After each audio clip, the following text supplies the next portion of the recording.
The warship came out of hyperspace like a wounded animal. It was bleeding fire from 3 holes in its side, and black smoke poured from its engines.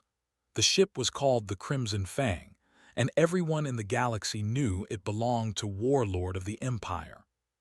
Station Helix 9 was a medical outpost. It floated in neutral space far from any war. Doctors and nurses from many species worked there. They healed anyone who came to them. That was the rule. No politics, no war, just healing. But when the Crimson Fang sent its emergency signal, many people on the station felt afraid. They were wolf-like creatures. They stood on 2 legs like humans, but they were covered in thick fur. They had claws and sharp teeth and yellow eyes that glowed in the dark. For 50 years, they had been at war with the coalition of allied worlds. They had destroyed colonies. They had killed thousands. Children in coalition space grew up hearing scary stories about warriors.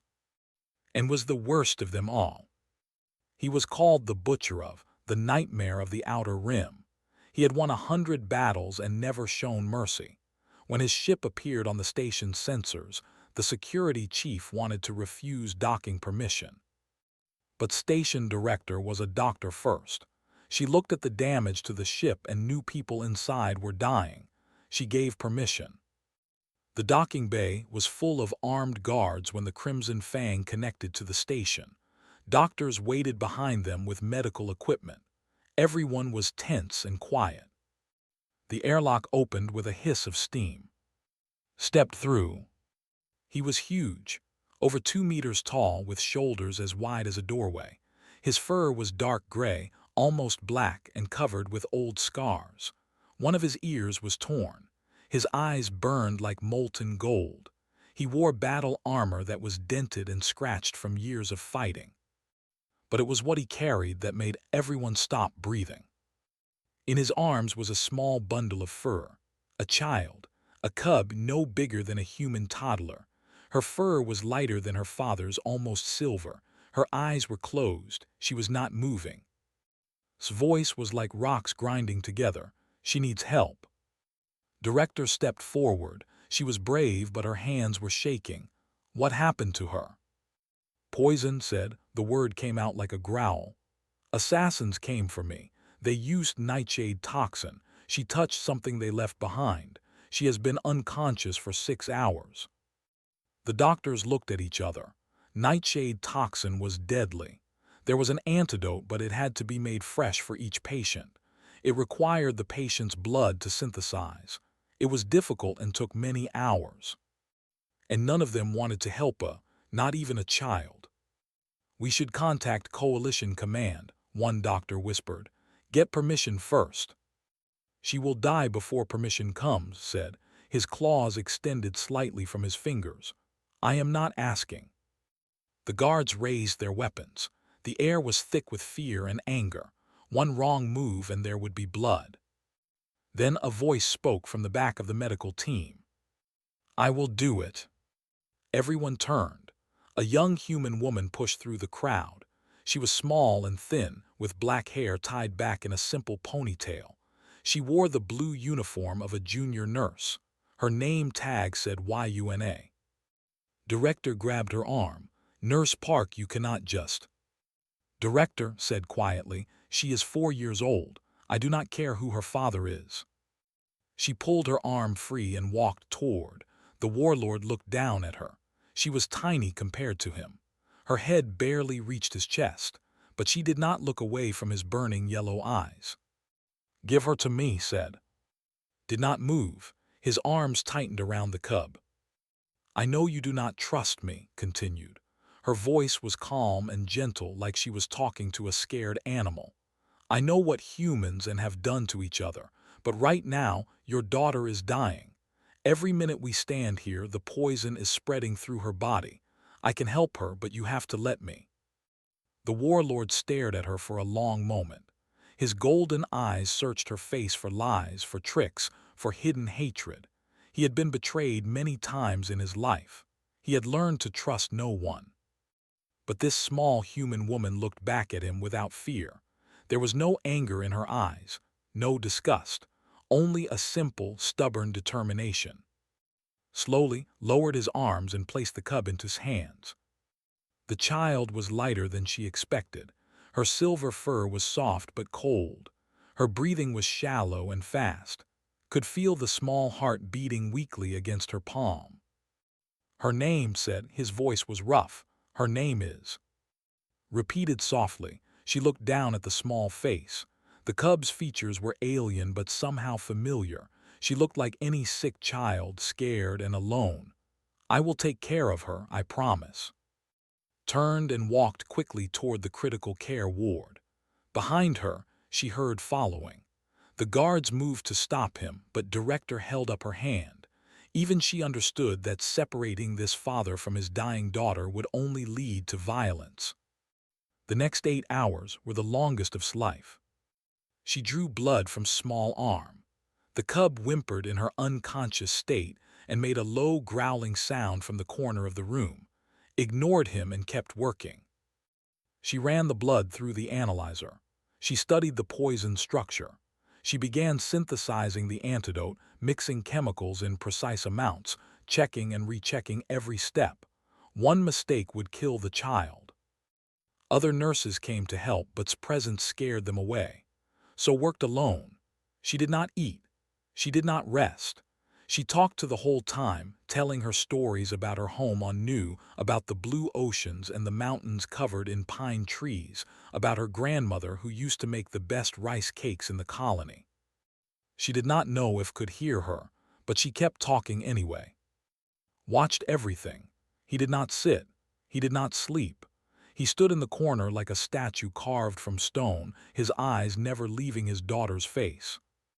Once in the 5th hour's heart stopped. Moved without thinking. She grabbed the emergency equipment and shocked the small chest. Once, twice, 3 times. On the 4th shock, the heart started beating again. Let out a breath she did not know she was holding. Her hands were shaking. She looked up and saw his face. For just a moment, the mask of the terrifying warlord had cracked. She saw something underneath. Fear. Desperate, helpless fear. The same fear any parent would feel watching their child die. Then the mask came back and was stone again. At dawn, the antidote was ready, injected it carefully into his arm and waited. Minutes passed, then an hour, then 2. His breathing became deeper. Her heartbeat grew stronger. Color returned to her silver fur. She was going to live. Walked out of the critical care ward. Her legs were weak. Her eyes burned from tiredness. Was waiting outside the door. He had finally left the room when the other doctors came to monitor. "Your daughter will recover," said. "She needs rest, but she will be okay." Looked at her. The great warlord, the butcher of, the monster from children's nightmares, looked at this small human woman who had worked through the night to save his child. He did not thank her. He did not know how. No one had ever done anything for him without wanting something in return.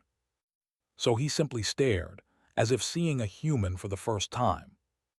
Was too tired to notice. She just nodded and walked away to find somewhere to sleep. But watched her go, and something in his chest, something he thought had died long ago, stirred. Coalition law was clear. Any patient treated for poisoning had to stay under medical observation for 30 standard days. This was to make sure there were no hidden effects from the toxin. Director explained this to on the 2nd day. The warlord's reaction shook the walls. 30 days, he roared. His voice was so loud that medical equipment in the next room fell off shelves. "I have a war to fight. I have enemies who are already moving against my territory. I cannot stay here for 30 days watching my daughter sleep." Director did not back down.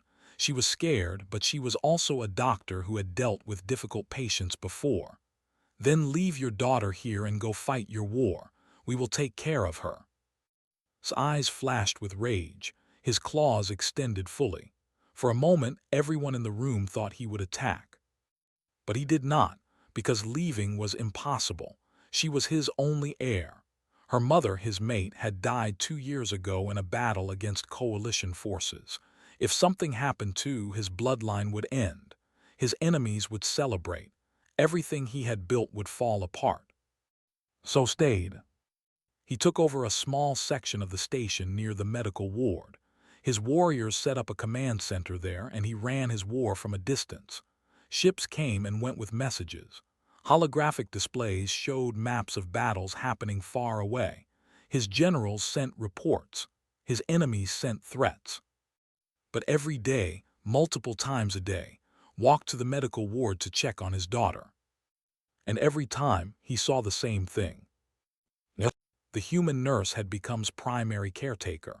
She changed the cub's bandages. She monitored her vital signs.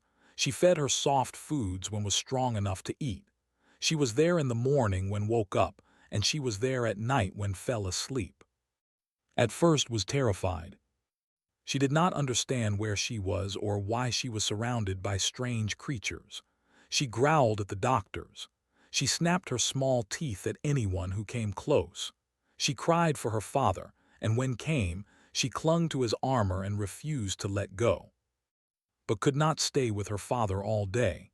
He had his war to manage, so she was left with. Was patient. She did not push. She did not force. She sat in a chair near his bed and did her work quietly. When growled at her, she just smiled and kept working. When threw her food on the floor, cleaned it up without anger and brought new food. Days passed, slowly became curious. The human was strange. She smelled different from. Her fur was only on the top of her head, long and black and shiny. Her eyes were dark and round, not yellow and sharp like eyes. Her voice was soft and musical, nothing like the rough growls and barks of people. One day reached out and touched his hair.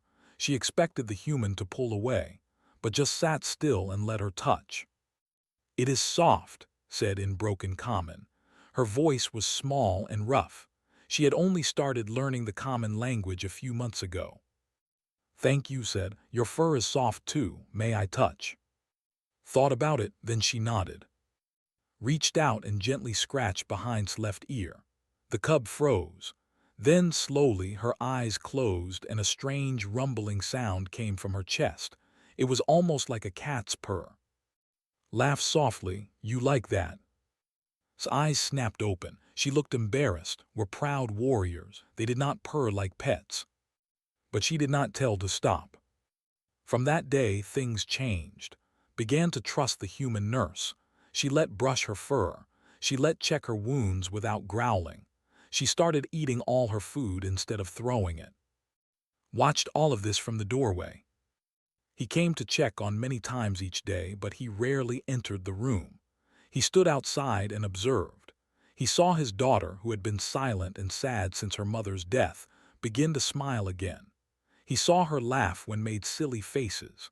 He saw her clap her small paws when taught her a human game called rock, paper, scissors. The other warriors noticed their lord's behavior. They whispered among themselves. "The great Warlord," one of them muttered, "spending his days watching a human female play with his cub.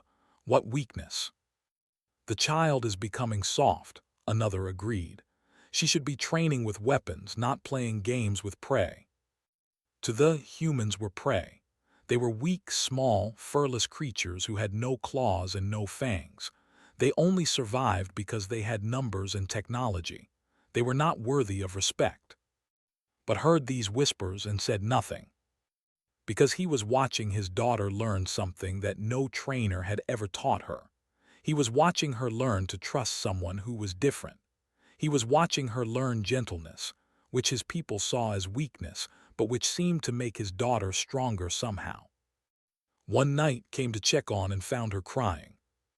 He rushed into the room, ready to kill whoever had hurt her, but there was no enemy. Was alone in her bed, shaking and sobbing in the dark. "What is wrong?" demanded. "Are you in pain?" Dark whimpered, scared of dark. Did not understand, had excellent night vision. The dark was their friend. Warriors used darkness to hunt and hide and kill. How could his daughter be afraid of it? He did not know what to do. He had led armies into battle. He had conquered planets. But he did not know how to comfort a scared child. His own father had never comforted him. Children were expected to be strong. So he stood there, helpless and confused. The door opened. Came in, wearing sleep clothes and looking tired. She had heard the crying from her quarters nearby. "What happened?" she asked. "She is afraid of the dark," said. He sounded almost angry, but understood it was really shame. He was ashamed that he did not know how to help his own daughter. Nodded, she walked to a storage cabinet and pulled out a small device. She pressed a button, and soft blue light filled the room. It was gentle and warm like starlight. She placed the light on the table next to his bed. "There," she said softly, "now it is not dark anymore." His crying slowed. She looked at the blue light with wide eyes. Then she looked at. "Stay?" she asked in a tiny voice. "Stay." Smiled, she pulled a chair next to the bed and sat down. "I will stay," she said. Then she began to sing. It was a song in Korean, the language of her home colony. Did not understand the words, but the melody was slow and sweet and peaceful. It rose and fell like waves on a calm ocean. It filled the room like gentle rain. His eyes grew heavy. The fear left her face. She reached out and grabbed his hand with her small paw, claws carefully retracted so she would not scratch. Within minutes, she was asleep. Watched from the shadows by the door. He had never heard anyone sing to his daughter before. Her mother used to long ago, but had always been away at war. He had missed so much. He had missed her first words, her first steps, her mother's last breath. Now this strange human woman was giving his daughter something he had never been able to give: peace, comfort, safety. For the first time in his life, felt something strange toward a human. It was not hatred. It was not contempt. It was something he did not have a word for. Maybe it was gratitude. Maybe it was shame. Maybe it was the beginning of understanding that strength was not the only thing that mattered in the universe. He watched hold his daughter's paw and sing her to sleep, and something in his chest cracked open just a little bit. He did not know it yet, but he was changing. 23 days had passed since the Crimson Fang arrived at Station Helix 9. Could walk again. She could run and play and laugh. The poison was gone from her body, and she was stronger every day. She followed everywhere. Went to check on other patients, trotted behind her like a silver shadow. When ate her meals in the cafeteria, sat next to her and tried human food with curious sniffs. When finished her work for the day, grabbed her hand and pulled her to the observation deck to look at the stars. The other staff on the station were nervous at first. A cub was still, but they watched follow around with her tail wagging, and slowly they relaxed. Some of them even started to smile at the small alien child. Learned new words every day. She called, which was a Korean word for older sister that had taught her. She said it constantly. "Look at this. What is that? I am hungry." Watched his daughter change, and he did not know how to feel about it. On one hand was happy. She was healthy. She was smiling and laughing and acting like a normal child for the first time since her mother died. That should have made glad. But on the other hand, she was becoming attached to a human. She was learning human words and human games. She was becoming soft, gentle, weak. At least, that is what his generals told him. On the 23rd day, a new ship arrived at Station Helix 9. It was a military cruiser, and it carried commander of the High Council. Was a tall with brown fur and cold blue eyes. He was not a fighter like. He was a politician. He smiled when he talked, but his smiles never reached his eyes. Had known for many years and had never trusted him. Came with new orders from the High Council. The air must be moved to a military facility, said. They were standing in its temporary command center.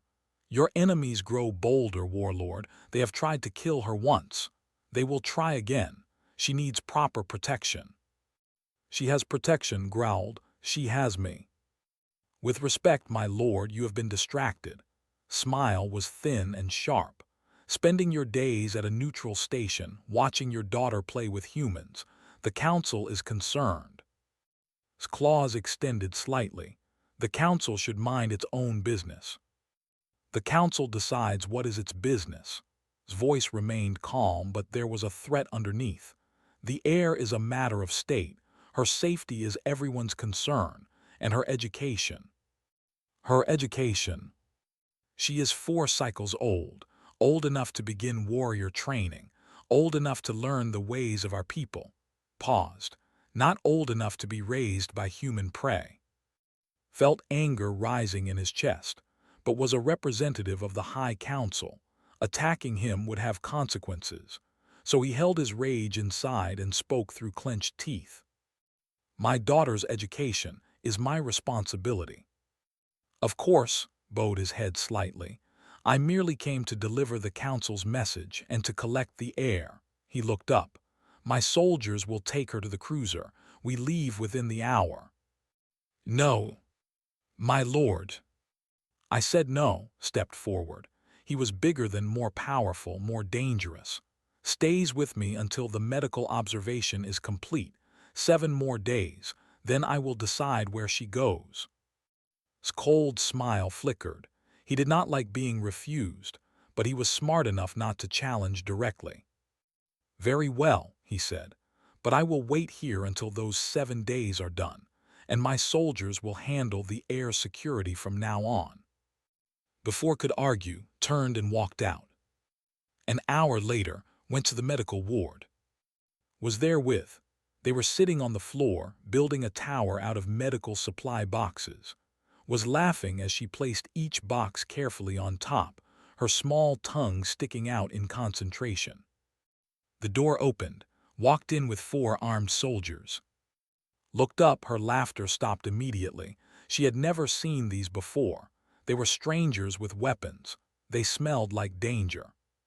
She scrambled behind his legs and grabbed the nurse's uniform with her small paws. Looked at this and laughed. It was a cold, cruel sound. This is the heir of, he said in common, so could understand. Hiding behind a human pet. This is what our great warlord's bloodline has become. Stood up slowly. She was scared. These were huge and armed and looking at her like she was an insect. But she had learned something in the past 3 weeks. She had learned that showing fear to predators only made them attack faster. "Can I help you?" she asked. Her voice was steady. "Step away from the child," said. "We are taking her." "I cannot do that." His heart was beating fast, but her voice stayed calm. "She is still under medical observation. She cannot be discharged without proper clearance." His eyes narrowed. "I do not need clearance from a human. I am commander of the High Council. The child comes with me." "Then you can discuss that with director and get the proper paperwork." Did not move. "Until then, stays here." Behind her was shaking.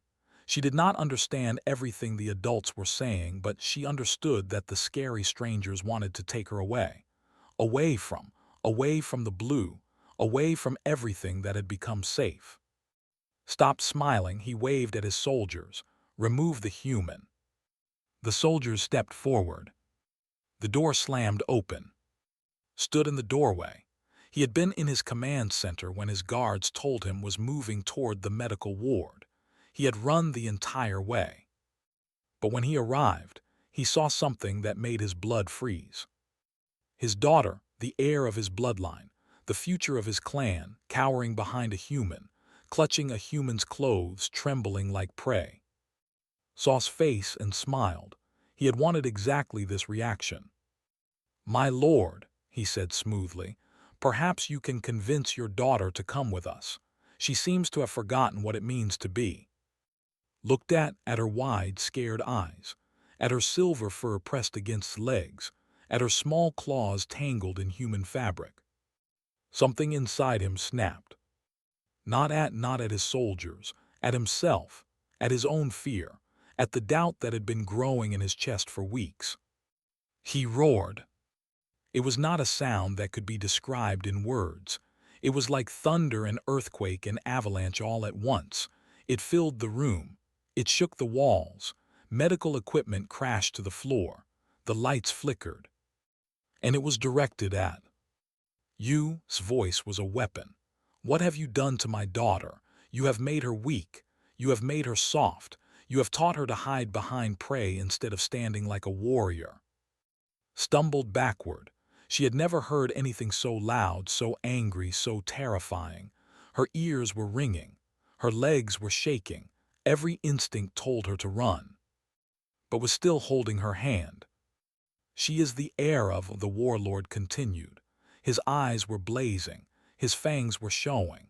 She carries the blood of 100 warriors, and you have turned her into a coward who trembles at strangers. Could not speak. She could not think. She could only stand there frozen while the most dangerous creature in the galaxy screamed at her. Then something happened that no one expected. Let go of Slag. The small cub stepped forward. She walked past. She walked toward her father, the giant, roaring warlord whose voice could shake walls. She stopped in front of him. She planted her small feet on the ground. And she growled. It was not a big sound. It was tiny, really. A small, high-pitched rumble from a child's chest, but it was unmistakably a growl, a challenge, a threat.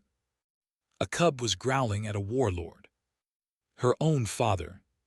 His mouth fell open. The soldiers stared, even stopped mid-roar, his voice dying in his throat. Small claws were extended. Her fur was standing up.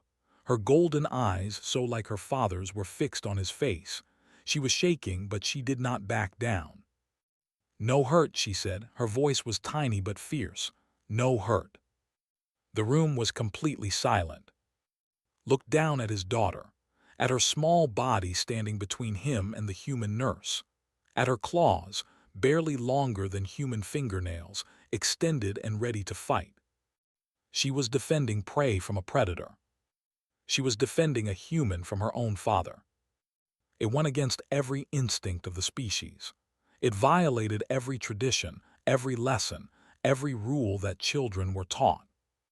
And yet, looking at his daughter's fierce little face, did not see weakness.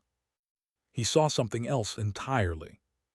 The silence in the medical ward was so thick it felt like water. No one moved. No one breathed. The only sound was the soft growling of a tiny cub standing against her giant father. Stared down at. His mind was racing, trying to understand what was happening. His daughter, his own blood, was challenging him, for a human, for prey. He should have been furious. He should have roared again, louder than before, until she submitted like a proper child. That was what his father would have done. That was what any leader would do.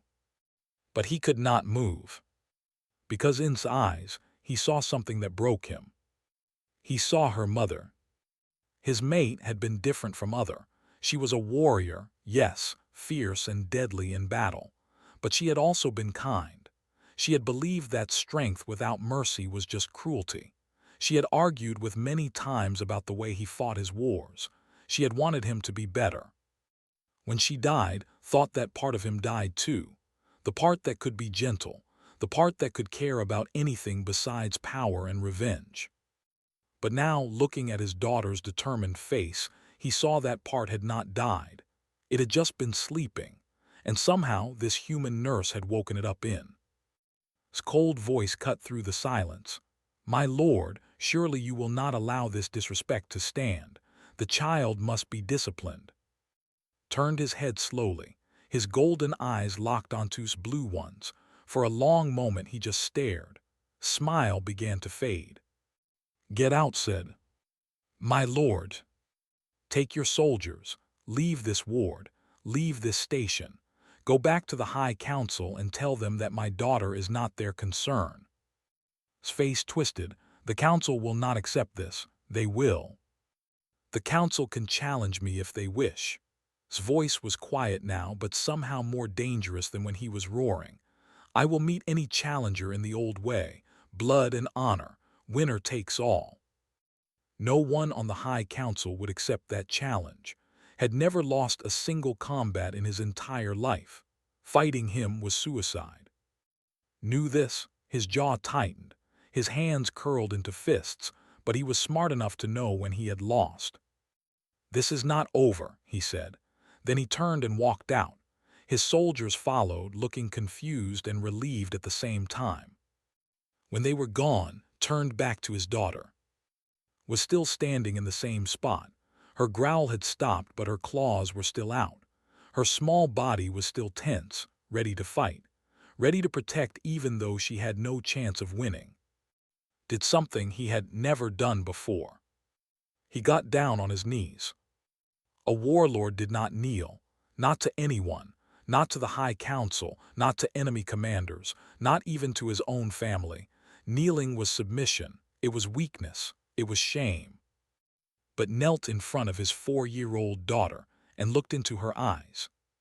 "You would fight me?" he asked. His voice was soft, for her. His lips trembled.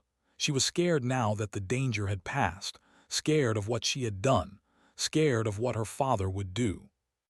But she nodded. "Yes," she whispered, "is nice. She sings songs, she gives me light when dark, she holds my paw." Her small voice broke. You yelled at her, you scared her, that is wrong." Closed his eyes. His daughter had done something he had never been brave enough to do. She had stood up against someone more powerful than her, not for glory or territory or revenge, but just because it was right, just because someone she loved was being hurt. That was not weakness. That was the kind of strength. Behind him finally moved. She had been frozen in shock since Roar, but now she stepped forward on shaking legs. She wanted to grab and run, but she was too scared to move fast. Heard her footsteps, he did not turn around. "I was not angry at you," he said. "Stopped." "My lord." Stood up slowly. He still did not turn to face her. He kept looking at his brave, foolish, wonderful daughter.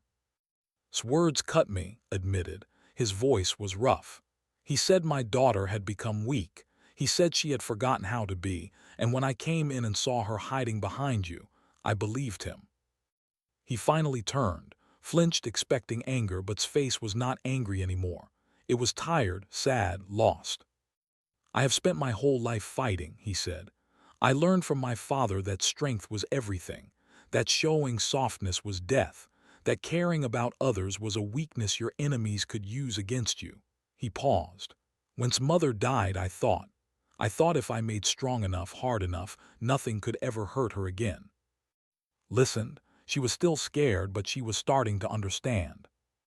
"But I do not know how to be soft," continued.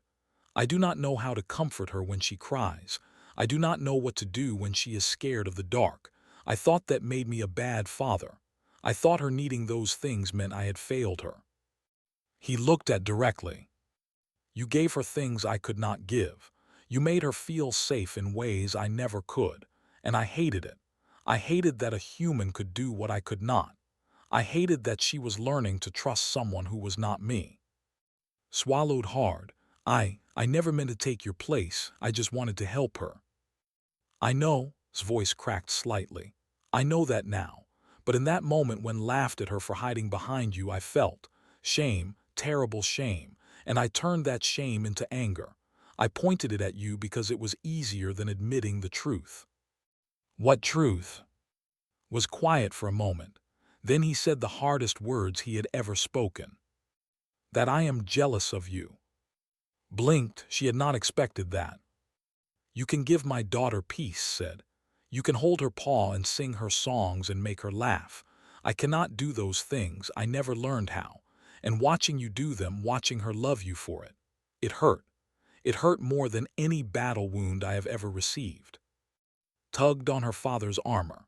Her small face was confused and worried. She did not understand all the big words, but she understood that her father was sad. "Papa not sad," she said. "Papa strong." Looked down at her. A sound came from his chest that might have been a laugh or might have been a sob. "I am not as strong as you think, little one." Made a decision. She stepped forward slowly, carefully. She was still scared, but she was also a nurse. She knew how to help people who were hurting. "That is not true," she said quietly. Looked at her. "Did not become brave because of me," continued. "I taught her that kindness is good. I taught her that gentleness is not weakness, but I did not teach her to stand up against you. I did not teach her to protect the people she loves." She took another step closer. She learned that from watching her father fight for the things he cares about. She learned that love is worth protecting because she watched you cross a galaxy to save her life. She saw you stand in that corner every night for 3 weeks, never sleeping, never eating, just watching over her. Was very still. "You are not a bad father," said. "You are a father who loves his daughter so much that he does not know what to do with all that love. That is not weakness. That is the most human thing I have ever seen." She paused. "Even if you are not human." For a long moment, no one spoke, then reached up and grabbed both their hands. Her small paws wrapped around huge clawed fingers and small human ones. "No more fighting," she said firmly. "No more yelling, Papa, and be friends now." Looked at his daughter, then he looked at, then slowly something changed in his face. It was not quite a smile, did not smile the way humans did, but the hard lines around his eyes softened. The tension in his jaw relaxed. For just a moment he did not look like a warlord. He looked like a father. "Friends," he repeated slowly, as if testing the word. "I have never had a friend before." Felt her heart break a little at those words. "Well," she said, "there is a first time for everything." The 30 days ended on a Tuesday. Station Helix 9 was busy that morning. Ships came and went like always. Doctors and nurses treated patients like always. The universe continued spinning like it did not know that something important was about to happen. In the medical ward was packing up things. There was not much to pack. Some toys that the station staff had given her. Some drawings she had made with colored markers. A small blanket that had brought from her own quarters when said she liked the smell. Sat on her bed watching. She was not happy. She said for the 100th time, "Why you no come?" His heart hurt. It had been hurting all week, ever since she realized the 30 days were ending. She had known from the beginning that this would happen, was a heir. She belonged with her father on his ship in his world. There was no place for a human nurse in that life. "I told you, little one," said gently. "My home is here, my work is here. I have to stay and help other sick people." "But I sick," said, her lower lip trembled. "I still sick, need." "You are not sick anymore. You are strong and healthy." Sat down on the bed next to her. "And you have your papa, he loves you very much." "Papa no sing songs." Smiled sadly. "No, but he will protect you. He will always keep you safe." His golden eyes filled with tears. She threw her small arms around his neck and buried her face in her shoulder, held her tight and tried not to cry. She had been a nurse for 8 years. She had cared for hundreds of patients. She had learned long ago not to get too attached because patients always left. They got better and went home. That was the whole point of healing. But she had never felt like this before. She had never loved a patient like a daughter. The door opened, walked in. He looked different than he had 30 days ago. He was still huge and scary and covered in battle scars, but there was something softer in his eyes now, something that had not been there before. He saw crying and holding her, and he stopped. "The ship is ready," he said quietly. "We leave in 1 hour." Nodded, she gently pulled back and wiped her tears. "Did you hear that? 1 more hour. Why do we not go look at the stars one last time?" Sniffled, "Okay." She slid off the bed and walked slowly out of the room, dragging her feet. She looked back at 3 times before she reached the door. Then she was gone, escorted by one of his guards. And were alone. They stood in silence for a moment. There were so many things to say and no good way to say them. 30 days was not a long time, but somehow it had changed everything. "She will miss you," said. "I will miss her too." Another silence. Walked to the window and looked out at the stars. His voice was strange when he spoke again, almost hesitant, almost nervous. Had never heard him sound like that. I have been thinking, he said, about what you said about strength, about kindness, about what my daughter needs. Waited. She needs more than I can give her, continued. She needs someone who can teach her the things I do not know, someone who can be soft when I cannot, someone who can show her that the galaxy is not only full of enemies. He turned to face her. I want you to come with us. Stared at him. For a moment she was sure she had misheard. What? I want you to be guardian and caretaker, not as a servant, not as a prisoner, as a member of my household. His voice was formal, careful, like he had practiced these words many times. You would have your own quarters, your own status. You would be protected by my name and my warriors. No would be allowed to disrespect you. But I am human. I know. No human has ever held a position like that in society. I know, his jaw tightened. There will be many who oppose this. The High Council will be angry. My own warriors will question me. Some may even challenge my leadership. Then why do it? Was quiet for a long moment. Then he said something that surprised more than anything else. Because my daughter taught me something. Tilted her head. When she stood against me to protect you, said, I realized that I have been wrong about many things. I thought caring about others was dangerous. I thought softness was weakness. I thought the only way to survive was to be hard and cold and alone. He looked at directly. His golden eyes were intense but not frightening, not anymore. But cared about you and it made her brave.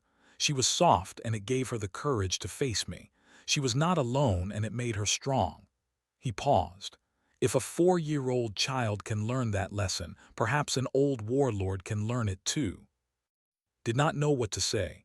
Her mind was racing with 1,000 thoughts. Her life here, her job, her home, everything she knew. And on the other side of the scale, a small silver cub with golden eyes who called her and held her hand when she was scared. I need to think about it, she said. Nodded, you have 1 hour. He turned toward the door, then he stopped. Whatever you decide, I want you to know, I am grateful for everything you did for my daughter and for everything you taught me. He walked out, stood alone in the empty medical ward. She looked around at the room where she had spent so many nights, the bed where had slept, the corner where had stood watch, the cabinet where she kept the blue. She thought about her life on the station. It was safe. It was familiar. It was the only home she had known for 8 years. She thought about the warship. It was dangerous. It was alien. It was going into a war zone full of people who hated humans. It was crazy. It was impossible. It was the worst idea she had ever considered. But when she closed her eyes, all she could see was face. 45 minutes later, walked into the docking bay with a small bag over her shoulder. Was standing next to her father at the entrance to the Crimson Fang.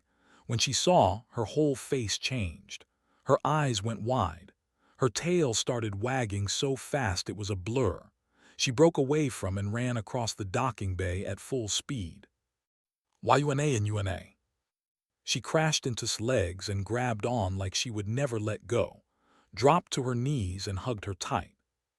You come? Asked, her voice muffled against his shoulder. You really come? I really come, said. Her own eyes were wet now. I could not let you go alone, little one. Pulled back and looked at her with those big golden eyes. You stay forever. Smiled, as long as you need me. Turned and shouted to her father. Papa, stay forever, she said. Walked toward them slowly. His face was hard to read, but thought she saw something like relief in his eyes, maybe even happiness. Good, he said, then let us go home. They walked on to the Crimson Fang together. The warlord, the human nurse, and the small cub between them, holding both their hands. The warriors on the ship stared. They whispered to each other. They did not understand what was happening. Why was their lord bringing a human onto his ship? Why was he treating her like family? But ignored them. And after a while, they learned to accept it, because something was changing on the Crimson Fang. Something that started with a small cub and a gentle nurse and a warlord who learned that strength was not the only thing that mattered. In the months that followed, rumors spread across the star systems. The warlord had changed. His tactics were different now. He still won his battles, but he offered surrender more often. He took prisoners instead of killing everyone. He even spared a civilian colony that could have been destroyed. Some said he had gone soft. Some said he had lost his edge. But those who knew him better understood the truth. He had not become weaker. He had become something more. He had learned that mercy was not weakness, that kindness could be a weapon, that the strongest leaders were the ones who knew when not to fight. And at the center of it all was a human woman who had taught a cub that love was worth protecting. On the bridge of the Crimson Fang, while the stars streamed past outside, sat on the floor with. She was teaching her to fold paper cranes, a human tradition from old Earth. Claws made it difficult, but she kept trying, her small tongue sticking out in concentration. Watched from his command chair, his generals were giving reports. His enemies were making threats. The war continued all around them. But for just a moment, he let himself watch his daughter laugh as she finally completed her first paper crane. "Look," Papa held it up proudly. "I made a bird." "I see," said, and he almost smiled. Caught his eye and nodded slightly, a small acknowledgement, a shared understanding. They were from different worlds, different species, different everything, but somehow in the middle of a galaxy full of war and hatred they had become a family. And that, perhaps, was the most human thing of all.